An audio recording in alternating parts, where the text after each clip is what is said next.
asking the question, do you believe in life after life? Oh my. Of course, I believe in life after life. I mean, what do you think happens when you die?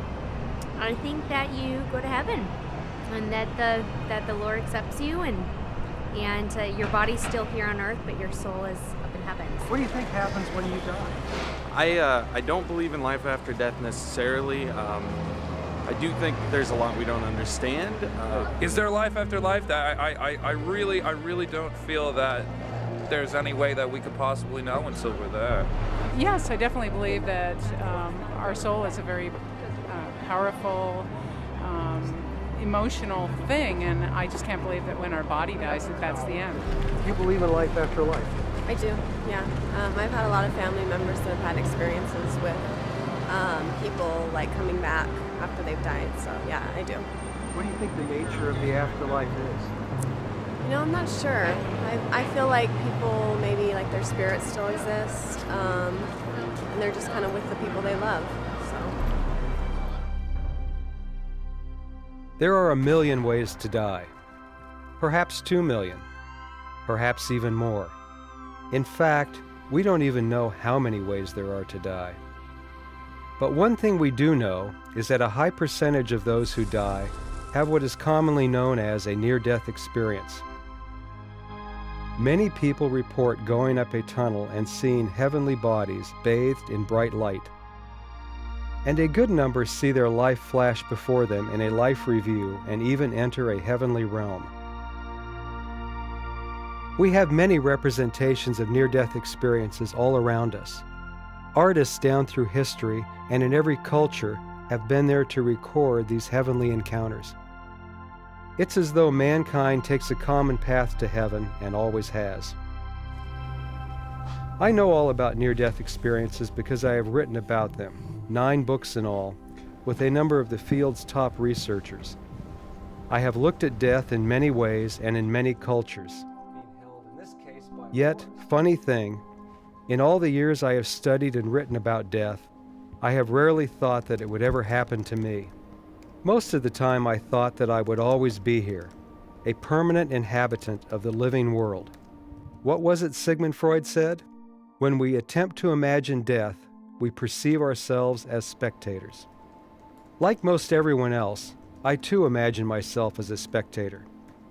I hid behind my writing, safe from mortality. I had a box seat in the stadium of mankind, an eternal observer in the game of life. Then, reality paid me a visit. It was a beautiful day with spectacular light and clean air. It was, as they say, a good day to die. I was out taking a walk in the desert when, out of nowhere, my heart began to race fast and hard like a runaway engine. Before long, I was down and out.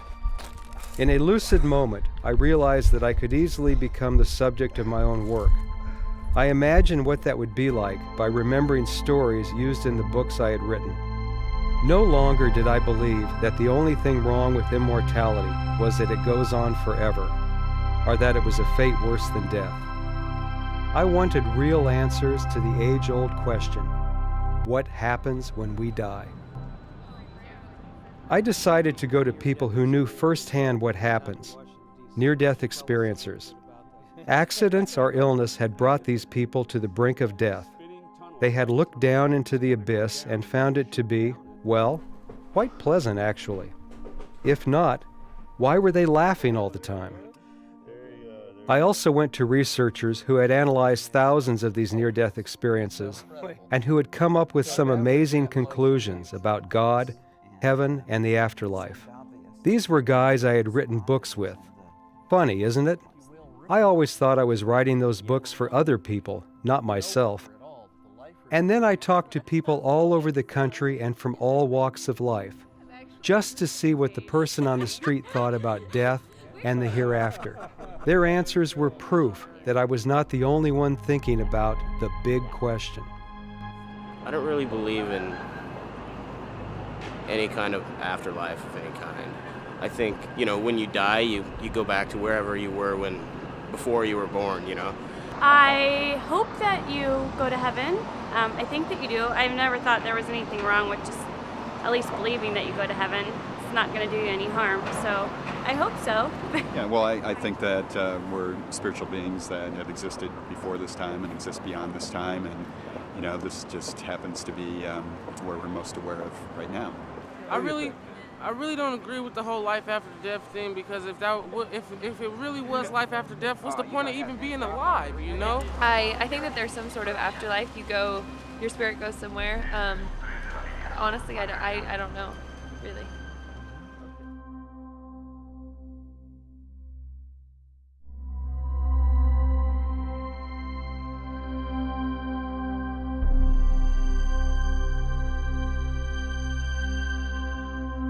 In order to get a modern-day impression of this subject, it is best to spend time with the scientists who are studying this phenomenon now. Perhaps the best scientific work is being done by Dr. Jeffrey Long.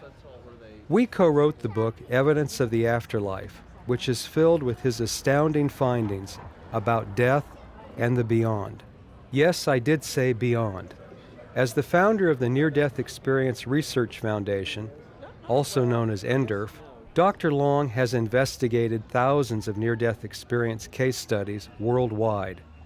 His conclusion? There is most definitely an afterlife. The question, that really important question of what happens when we die, I certainly have my opinion, and I've not been shy about sharing that opinion. I think there is an afterlife for all of us, and I think that afterlife is wonderful. But I think what's even more important is why I believe that. What evidence is there? What is that line of thinking? What is that chain of evidence? What have we consistently observed in multiple studies, including the NDERF study, that leads me to believe that? And I think it's those 9 lines of evidence that, to me, personally, are compelling evidence that we all are going to have an afterlife, that is something that we're all going to experience. Our consciousness, who we are, is going to survive our bodily death. And we're going to go on into an afterlife which so many near-death experiencers have heard from call it their real home. One of the most significant lines of evidence I have that near-death experiences prove the existence of an afterlife is the out-of-body observations that near-death experiencers make. Nearly half of people who have a near-death experience will have an out-of-body state. We'll call it an OBE. During that time, their consciousness rises up, and usually from an area above their body, they can observe both their own body, often frantic resuscitation efforts, and other earthly ongoing events going on, again at a time that they're often clinically dead. Part of my study was to look at 617 near-death experiences. We found 287 of those near-death experiences involved observations of earthly, everyday events at this time when they were unconscious or dead. And to my considerable surprise, we found that an unbelievable 97.6% of the time, every observation that they were making, everything that they shared in our survey in their narrative form was realistic. In other words, there was nothing that seemed unrealistic about their observations of earthly events to either the near-death experiencer or to myself personally looking over their narrative. The number of people that described a near-death experience while they're undergoing general anesthetic. To understand how amazing that is, understand that when you have a cardiac arrest, you have no potential for a conscious experience. But also, when you're under general anesthesia, you're under a blanket of complete sleep. You have no potential to have any kind of memory, any kind of conscious awareness because of the general anesthesia. But put the two together, if you will, there's doubly no reason for you to have any memory or any conscious experience. And yet, that is when these near-death experiencers describe their experience. We know that's true because they typically describe in the out-of-body state during their near-death experience, with their consciousness above the body, they see, and some have described dramatically, their electrocardiogram, a measure of heart electrical activity, flatlining. There's the immediate frantic resuscitation efforts that they watch from their ringside seat above their body. And as time goes on, they go on and have a typical near-death experience. But in our study, we found 23 near-death experiencers that had their experiences while under general anesthesia. I compared 33 elements of the near-death experience to other NDEs, that being experiences not associated with general anesthesia, And the conclusion, the take-home lesson from my study was the two groups of near-death experiences are essentially identical. Absolutely amazing. Near-death experiences happen, and they are typical near-death experiences, even if they occur under general anesthesia. To me personally, I am astounded when I encounter near-death experiences that occur in the blind that involve vision, but especially near-death experiencers in those born blind. I've interviewed at length a near-death experiencer who was born blind, never had any visual perception during her entire life, and yet when she had a car accident at the age of 22, all of a sudden she had vision, and described in great detail what her body looked like in the emergency room table below, went on to describe a typically highly visual experience. And again, there's absolutely no medical explanation for this possible. In my research, I found that a fully 96% of the time near-death experiencers described meeting familiar beings that they knew from their earthly life, that these beings were deceased at the time of the near-death experience. And actually what's interesting is the number of near-death experiences where they encountered somebody who seemed familiar, but they didn't know who it was. And only when the near-death experiencer looked at old family portraits, all of a sudden they would go, aha, that's the individual from my near-death experience, say a great-grandfather, a great-great-grandmother, people that they never even met in their life. And yet there, by studying old family portraits, later on after their experience, suddenly connect the dots and realize dramatically that that was who they encountered. We found in our study of near-death experiences, not only from just around the world, but even in very different cultures, in non-Western cultures, the core element of near-death experience seems to be basically the same. Near-death experiences are far more similar than they are dissimilar. It's amazing to think, whether you're an Arab in Saudi Arabia, or a Hindu in India, or a Christian in the United States, the core NDE experience, what happens when you nearly die, that elements of the near-death experience all seem to be the same. This puts me out, if you will, a little bit on a limb. Here I am as a physician who's actually studied near-death experiences and making an amazing claim that the evidence is so strong that certainly to me it proves the existence of an afterlife. For thousands of years, the great religions have said, take on faith that we have life after death. Take on faith that there's more than just what you see and live in our earthly existence, that you are more, that you are a magnificent being that lives on and on after you die. And the incredible thing is, for thousands of years, that message of faith, every shred of research I have is validated. In other words, it seems to be true, that there really is life after death.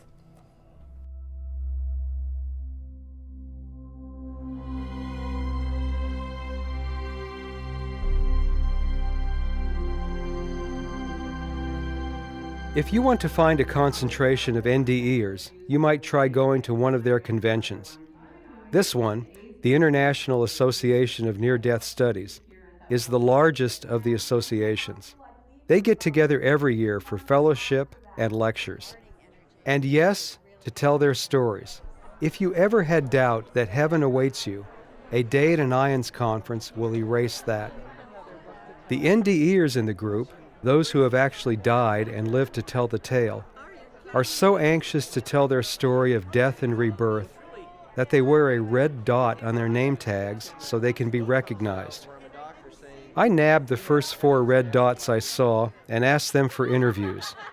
What I heard made my jaw drop. First up was Martha St. Clair from Salem, Oregon. In 1974, she was water skiing on the Sacramento River when her arm got wrapped in the rope. She was dragged underwater and nearly drowned. I found myself going through a dark tunnel. It felt like I had been there before, and I had the sense that I was going home. There was gorgeous flowers and colors that you don't see on Earth. It's like I had my body, but it wasn't a physical body. It was like kind of like a light body. I didn't really look at my body, but I sensed it was like full of light. And I found myself in the universe, just stars and galaxies, and it felt completely normal, like I was home. Boom, I was just back in my body. There was no no, please, can I come? It wasn't any agreement, just boom, I'm back in my body. And I didn't really know what to do with my experience. Back then, This was a year before any near-death experience books had come out. I had heard nothing about it. And when I told my family about it, even though they could see my arm was damaged, they were like, that didn't happen to you. It frightened them. They didn't want to hear about it. I really had no one to talk to about it. Now I have a counseling practice, and I comfort people with hospice. And the main thing about my near-death experience is that I've always felt my whole life much more connected to the other side. But I'm always tuned into heaven. I'm always tuned into that energy. I have no fear of death whatsoever. And I can't wait to go home again. Jesus said that in my house there are many mansions. If it were not so, I would have told you so. So I only tapped into a small part of the huge universe, you know, but I believe there's different places, and that's why people go to so many different levels of consciousness. So how do you know you weren't just having this hallucinogenic high experience? However, in my hippie days, I've had some drug experiences, not extensive, but enough to know this was nothing like that. And I've had acid. Never was crazy about it. Nothing like that. There's nothing that compares to this divine light that we see. And the thing is it happens to our soul. It happens to our soul. So I feel glad I can tell you that. Glad I can share it with you, and I know it's true because I've had the other experiences too. Then there was Gary Guthrie, who had a near-death experience in 1982 in South Africa as the result of a blood infection. I became very sick, and I thought, well, this is just the flu or something. And New Year's Eve came, and I spent the night partying and went to bed about 3 a.m. and at 6 a.m. I woke up with tremendous, the blood was really getting to my heart and was going awfully fast, and it was that moment where I felt that I was going to die. So I just prepared myself to die. And it was that moment that I looked out of the window and I saw the sky opening and a light coming through. 20 minutes later, I was just in tears, and this was not normal for me, and I realized that this had been something divine. The light was unlike any light that you see here. It was unlike any light I've ever experienced before. It was very loving and very healing, and it embraced you in its warmth and its love, and it's nothing I had ever experienced before that or since. I was 30 at the time. I was teaching school, teaching overseas. I was working in the Philippines and living a very Hugh Hefner kind of life. But the near-death experience changed all that. I began to think more deeply about, well, why am I here and what is life all about, and where do we go after this life? For about a week after my near-death experience, I had sort of a vision as I was going about my daily activities of what life could be like in South Africa. I felt that people did have a love for each other, and they showed kindness towards each other, and that there was a united feeling among each other, which on the surface wasn't true, but I could see it as sort of what the future is going to be like in South Africa. The light speaks to people in different ways. It's all intelligence, it's all knowing, so it knows the individual, and it speaks to the individual according to their individual needs and their awareness and their readiness to accept a higher life.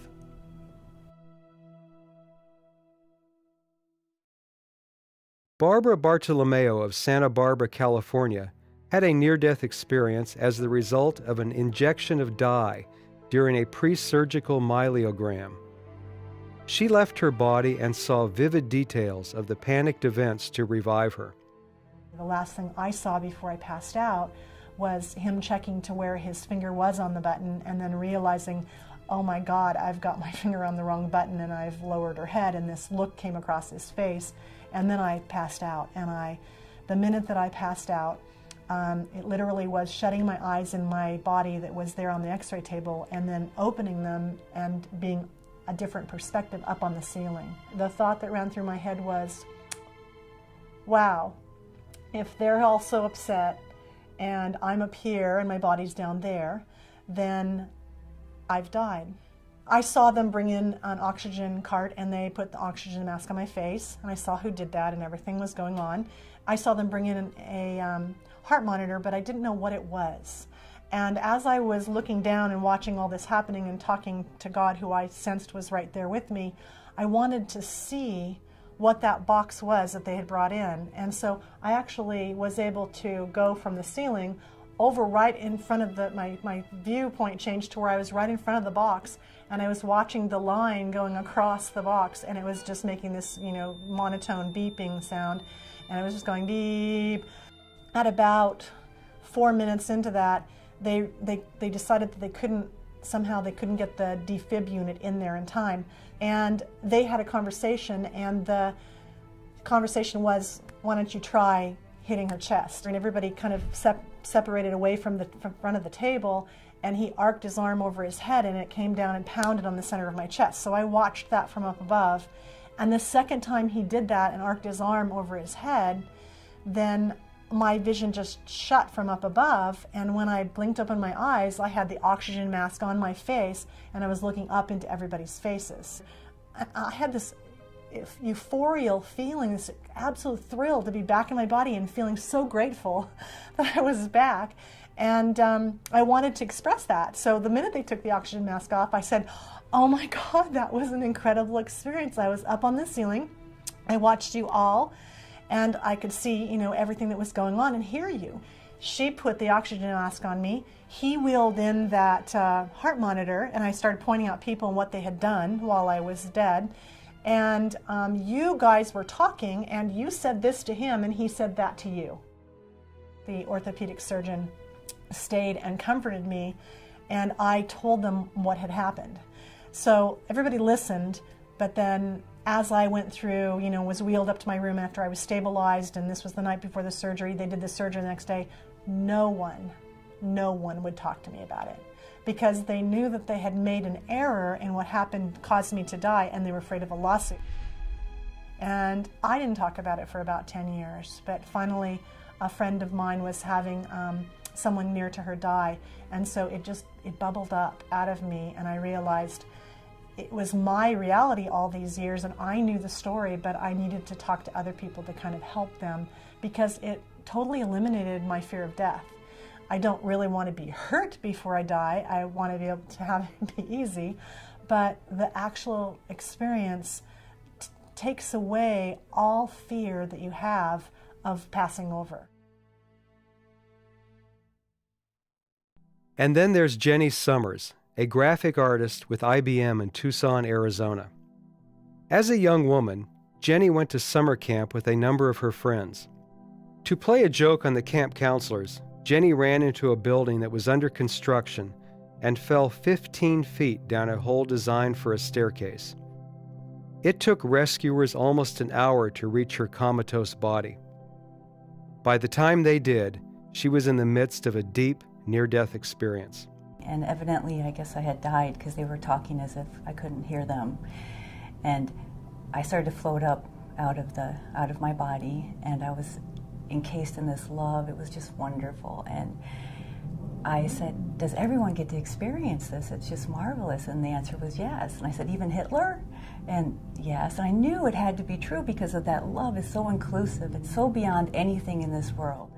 The next thing I know, I'm in front of 3 moving kind of blobby shapes, and one of them is my great-grandma Julia, and she's telling me I need to go back, and they're saying you have to go back, and I'm like, no, I'm not going to go back.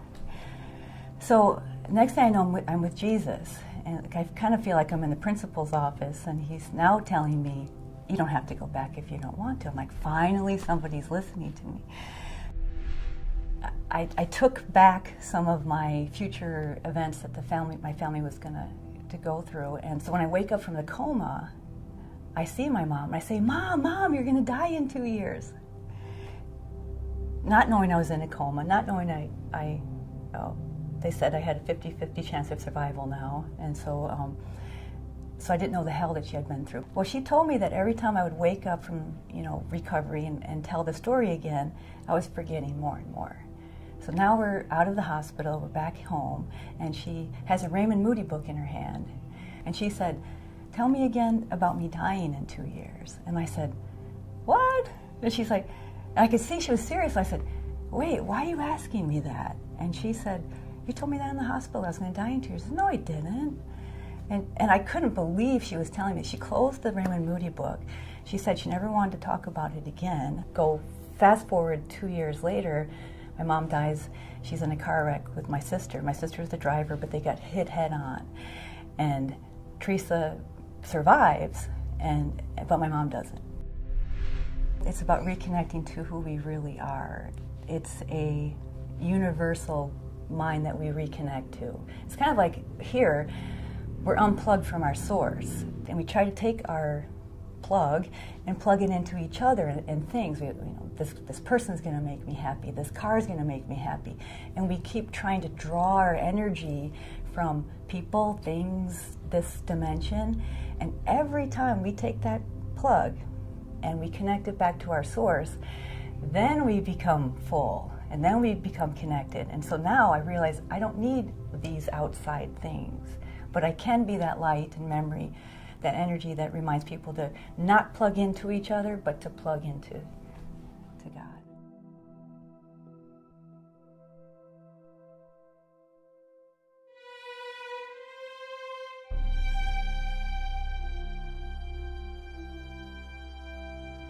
Before leaving California, I wanted to see my friend Leslie Gant, one of the hosts from the MSN program Live Earth.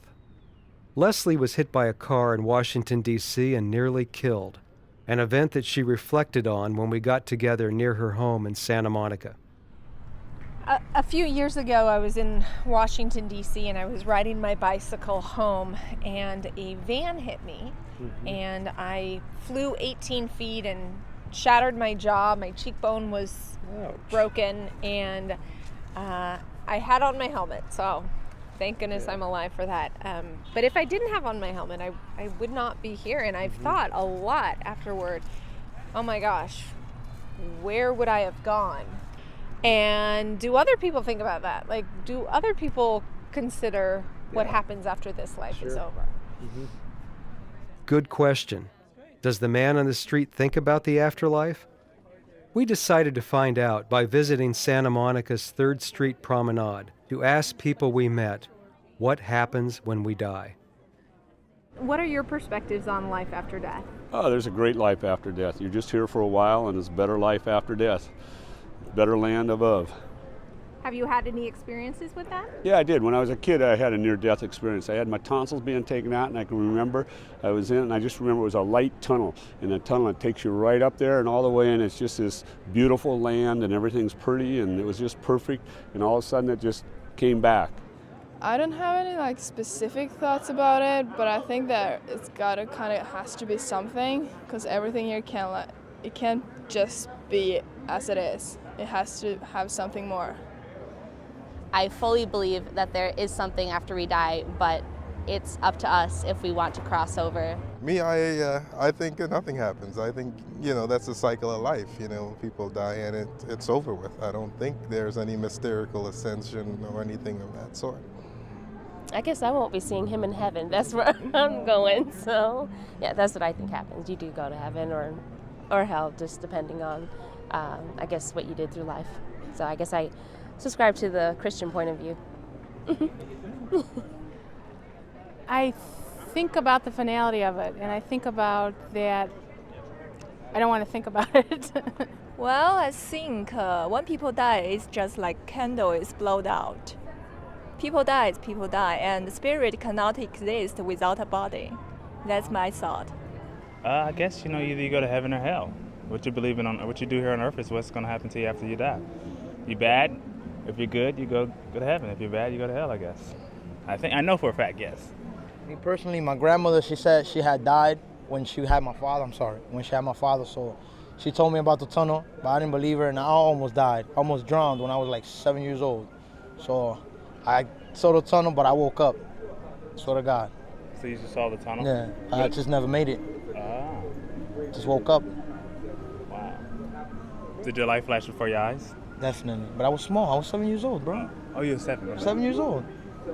It's just this endless thing, just like here and right now, like hearing this interview and different stages, and it's like the play is always different. It's always a different script. It's always a different movie, but it's the same soul always going through. So that's what I believe.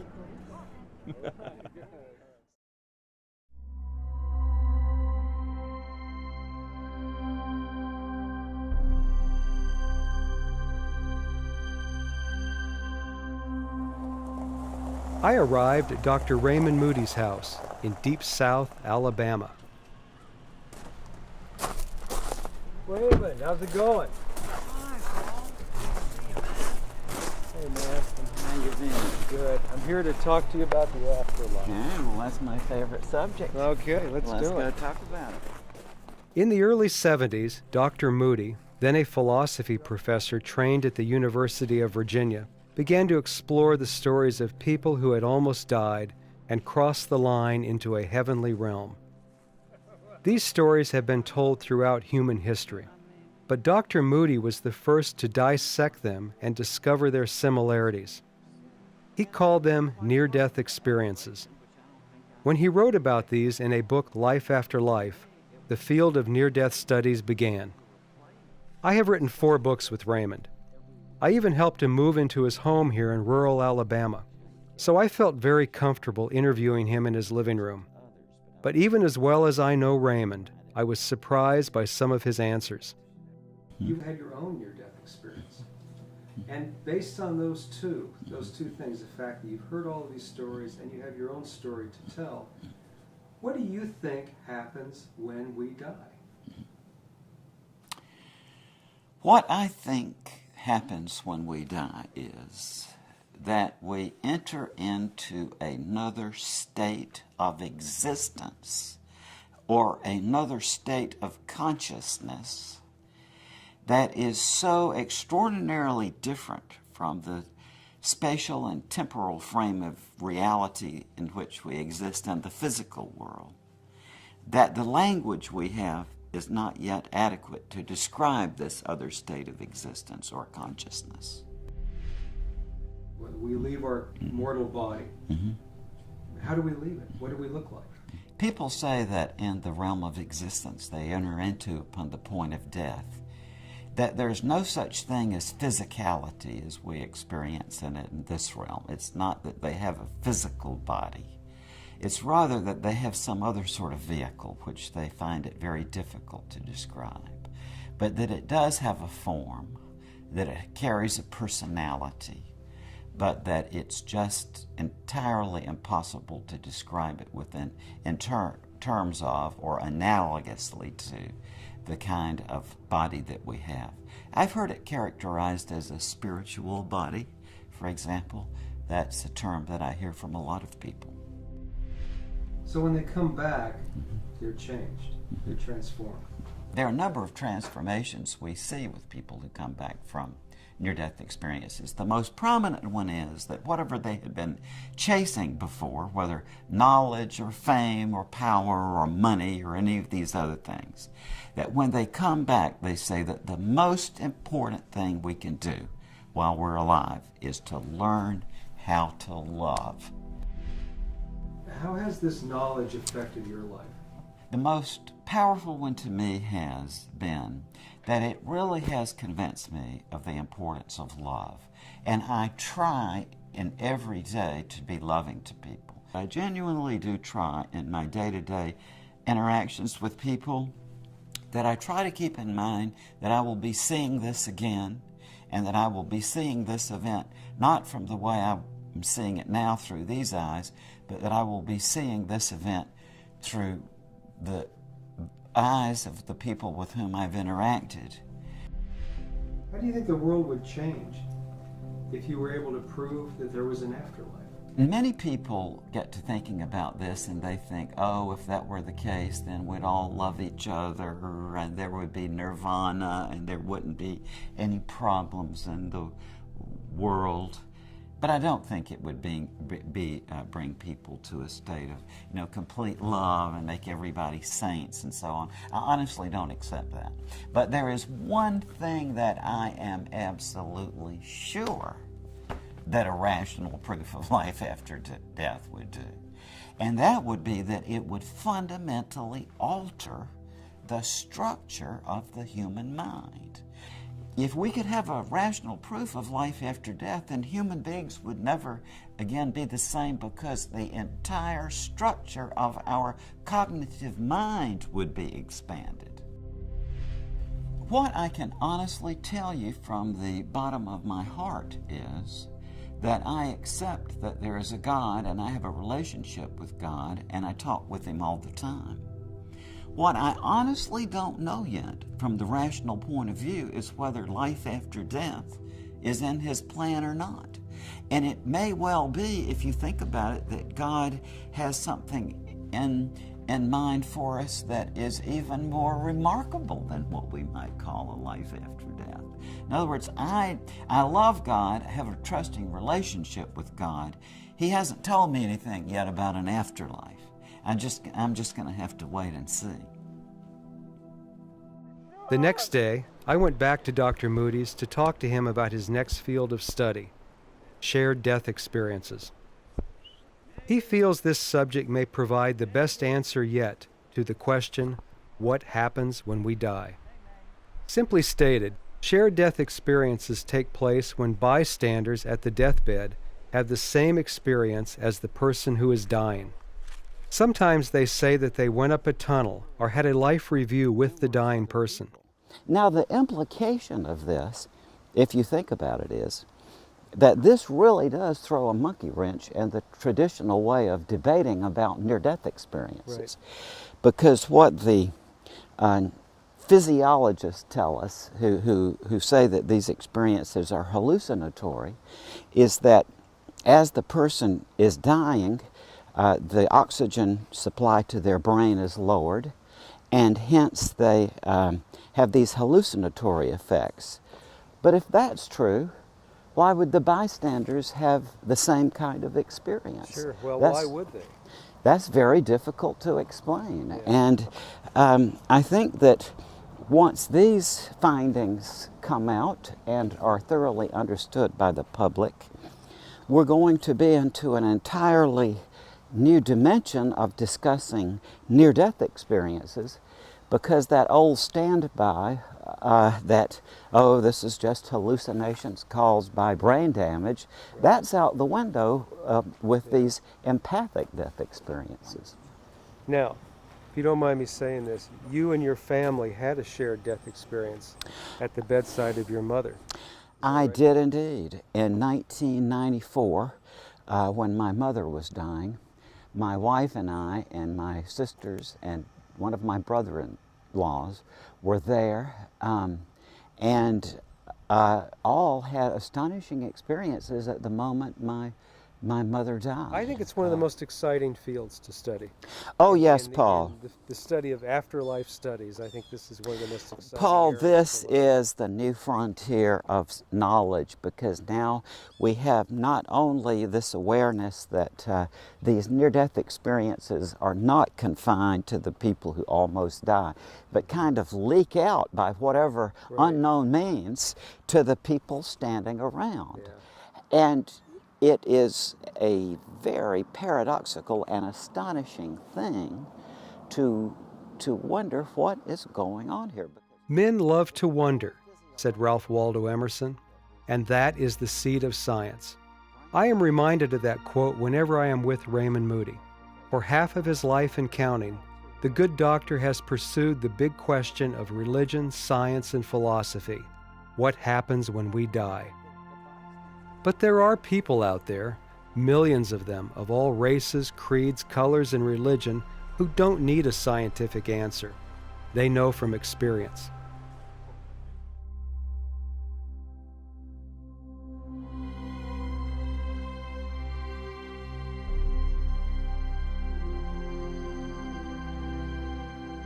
I traveled to the Pacific Northwest to visit Galen Dean Lovin. At the age of 11, Galen took it upon himself to prove to a neighbor that gasoline burns on water. He filled a 5-gallon gas can from the family farm's gas tank and went down to a nearby creek to make his point. I'm standing on these 2 logs, pouring the gasoline upstream. Yeah. So the water's flowing down underneath me, or the gasoline is flowing underneath me. And I look over and there's my friend approaching the creek with a lit match.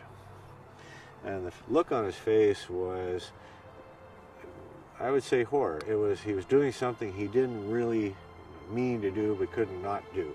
In a hot second, Galen was covered by gasoline and engulfed in flames. The pain was so intense that young Galen could feel nothing. He collapsed into the water, where his voyage to the other side began. My next awareness is I'm horizontal with my hands by my side and in a funnel. It's not really a tunnel, but it's a funnel. And the inclination of the sides was not that great, but it was obvious. And I was horizontal, dead center, and I was moving along, and I was aware of my body. My whole body was there. I could look and see, and it was physical. Okay, it was very physical. And inside the cone it wasn't a vacuum, but it wasn't anything in particular other than something. I knew outside of this funnel there was more substance. It felt more solid on the outside of the funnel. I'm moving along a bit and then look ahead and I see this little tiny pinpoint of light, a little white light. And at that point my speed really picks up. So I'm accelerating like crazy. Okay? It's not that I reach a fast speed and stay at that speed, but every millisecond I'm moving faster and faster and faster and faster. As I'm doing that, the sides of the funnel are expanding away from me. I'm still dead center. I'm still physical. I'm still able to look around. And this feeling of excitement, this feeling of anticipation, this feeling of joy was just overcoming me. It was almost bursting out of my chest. It felt so good. And just at that point when I'm almost there, I mean, this light is big, the sides of the funnel are pretty much gone, and I'm almost in the light, right? Wow, I wake up in the bottom of the stream, and I am just furious. That was my first instant reaction, even before I really was aware that I had slime in my mouth and everything else, was I was just pissed that I was here. Galen raised out of the water and began to assess the damage to his burn-ravaged body. Sheets of skin hung from his arms, exposing bone and muscle. From a vantage point outside of his body, he watched as he ran to the farmhouse to get help. Rushed to the hospital in Edmonton, Canada, Galen was lucky to find that 2 burn surgeons from Houston were visiting to give a seminar on the latest treatment of petroleum burns. Within minutes, Galen was in surgery. You know, I look like a toasted marshmallow. Any war pictures you see in napalm victims or wherever, they have no discernible features, right? They're just a bloated mass. That's what I looked like. I had no mouth, no ears, no eyes. I couldn't see. The IV was hooked up into my foot because that's the only place they could find any place to put it. And I was on a morphine trip for the next 4 weeks. Through months in the hospital and years of pain and surgery, Galen continued to think about his journey in the tunnel and his near encounter with the light. Death revealed its nature to Galen and gave him special knowledge. Listen. I would say that's the first time I became consciously aware that we live beyond this life. Okay, I absolutely knew that. So from that point on, death had no hold over me at all. I was fearless. I probably pushed the envelope more than once, right? But I also found out I became really good with people who are dying. I could just be around them. I didn't have to do anything at all. They just felt better. And I thought, oh, isn't that interesting? It's probably because I never really came back. You know, my trip was interrupted. And I always thought, up until recently, I always had one foot on the other side, right, straddling the fence of life. And so what I absolutely am certain of is that whatever it is that we do after this moment of time, it is a good thing. It's peaceful, it's joyous, it's harmonious, it's exciting, it's a higher level of intellectual being, if you want to call it that. And there's a connectivity there to this larger universe than we have here now. Galen says he isn't waiting for science to make a decision for him. He believes in the afterlife and has no fear of dying when his contract is up.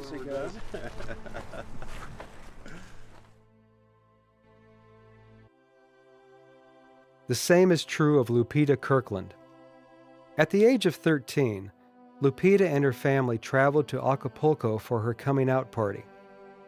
When Lupita and her family checked into the hotel, they were treated to a concert just below their 8th floor balcony. One of Lupita's sisters recommended that they run to the lobby and watch. Lupita did just that. But unbeknownst to her, someone had closed the sliding glass door going back into the room. Lupita ran through the door, which shattered into sharp shards and covered her with 1,000 cuts. I saw a lot of blood, like somebody pouring full hose, full of blood all over the place. And so my dad grabbed me and he put me in the bed and he wrapped a blouse to compress on my wound. And so he asked me to, because I have wounds all over my veins, he asked me just to hold them so I could cover the wounds here in my arms. And I realized that I was gonna die. So I told my dad, Dad, I'm going to die today. I saw my body in the distance and I was like in the room and I had the vision of my mom getting the doctor and as she was screaming and crying and I felt sorry for her. I wanted to console her and let her know that I was okay.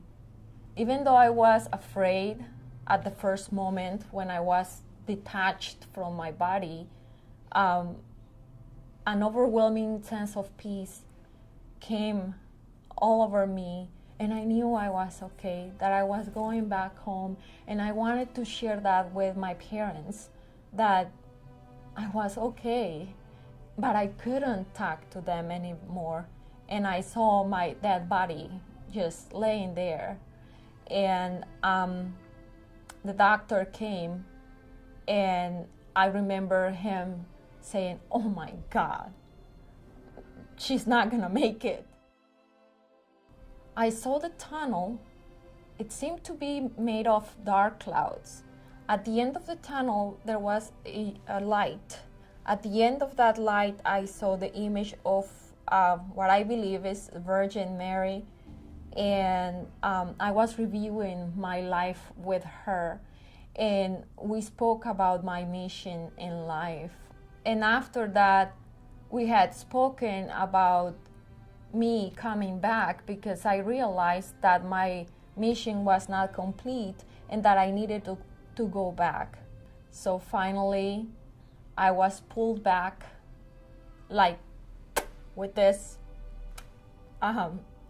reaction, and I felt how my soul entered into my body, like it was strong, and I was feeling how the doctor was performing the CPR, and I remember the huge pain in my chest, and all the pain, the physical pain, came back to my body after I came back, and I was trying to get all the air I could into my lungs, like I could not have enough air. And the doctor saying, she made it, she's back, let's start stitching. The doctor had no anesthesia, so young Lupita was forced to suffer through the painful but necessary ordeal of being sutured with no painkiller. He had to stitch 4 layers in my neck, and he started with the aorta, and it was a very painful experience in which I was literally screaming and thinking. It was a mix of feelings between not wanting this pain again, like sad for having to come back, but at the same time I was mesmerized by the whole experience. after I started to talk about my experience, I told my parents that I knew the doctor met my mom by the 3rd floor.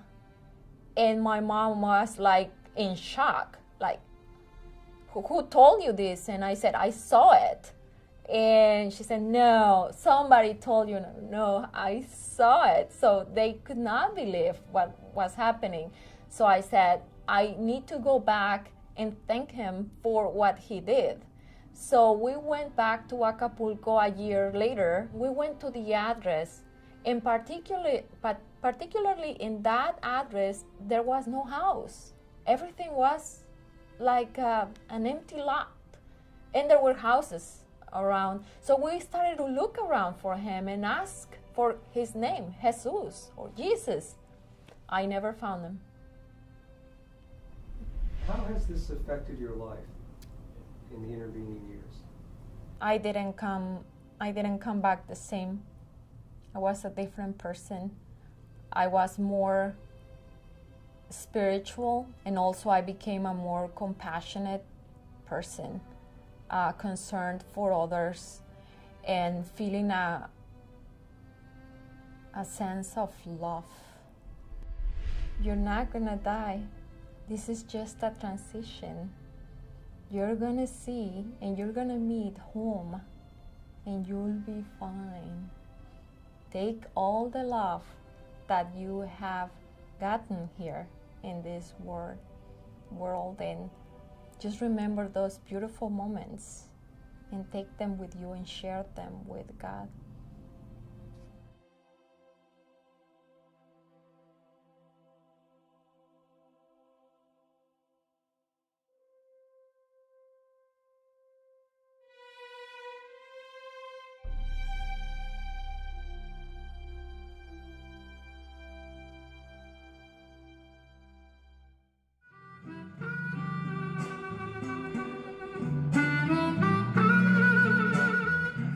New Orleans has been called many things, from an ingrown, self-obsessed little city to a place that can drive a sober-minded person insane. The religious and the profane love this noisy, drunken city on the Mississippi because it confirms their mutual belief that the likes of Sodom is alive and well in the world. And both camps can definitely agree that this American city made it through a near-death experience at the hands of a hurricane named Katrina. And it is here, in this city of death and resurrection, that I brought together our scholars of the afterlife, Raymond Moody and Jeffrey Long, to summarize their feelings on mankind's greatest question: what happens when we die? Brought you here to New Orleans to talk about the afterlife, namely what happens when we die. What does your research tell us about that? And also what you can talk to people about who are afraid of death. What you can say to them, because you're both the experts. Well, Paul, I can say positively that I think we do know a little bit about the entranceway to the afterlife now. We know that initially people go through experience of seeming to leave their body, going into a realm of light, seeing their relatives who passed away, reviewing everything they've ever done. And as this extends, I gather, they are able to continue their intellectual pursuits, and also that love seems to be almost the foundational organizational principle in the afterlife, that we still maintain love and that we still have our personal identities to some degree intact. Absolutely fantastic, the research we're doing. Certainly in humility I would point out that what we don't know far exceeds what we do know, and yet what I consider to be so positive about the research I've been doing is that we're now at least connecting some of the dots, developing some understandings, and some of the understandings that we're coming to are absolutely remarkable. I think they could literally change the world in terms of their impact on people. If people could just know what we know, that we don't really die, that there is an afterlife, it's for all of us, it's wonderful, and that we don't have to fear death. But yes, you and guys that we have taken the research so far. I mean, I'm curious to know what you can say to people who fear death. We have every right to say to people that you don't need to fear death. This gives a great basis from which to work with patients on their fears of death, because this is solid information now that does convey hope, and that people who've lost a loved one to death, which is the worst pain that life can bring, can be comforted now by the fact, as I regard it, that there is a world beyond in which we can be reunited and continuing our relationship with our loved ones. And Paul, I think in the books that we've all written together, what I think is most important is that this is not wishful thinking, this is not speculation, this is solid evidence based on solid principles, research with scientific basis, and it's with that underpinning, with that knowledge that we've gained through our research over the years, that we can have that confidence in saying, yes, there is an afterlife. And there it is. Maybe the void we all fear at death isn't a void at all, but instead a gateway to an afterlife. Perhaps our death is, as Dr. Moody said, an experience of love and learning so unique that we can't perceive it without the help of God. Perhaps at death, our life has just begun.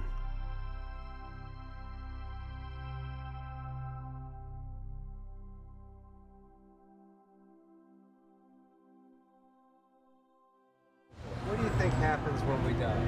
I think when we die that we go on to another lifetime, and I think that whatever happens in that lifetime absolutely has to do with karma from your previous life. And whatever you give in your life today, I think you're going to wind up with whatever you gave in the previous life in the next life. I think your soul, like when you die, your soul just basically goes to heaven or hell. And it depends on how you live your life. That determines like basically where you go. So hopefully mine will go to heaven. What do you think happens when you die? Okay. Go for it. I don't think anything happens after you die. You just die? You just die. Soul goes nowhere? No. No? What do you think happens when you die? Heaven or hell, but I'm going to heaven. Yeah? One day I'm going to get on track where my beliefs actually line up to what I'm doing, but that's just my beliefs. What do you think happens when you die? Your body goes to the ground, your soul goes to heaven. That's your other life. It's called the land of milk and honey. Jesus promised, whosoever believes in me shall sit at my right side, by the right side of my Father. That's in the Bible. I think when you die, you're happy. That's what I think.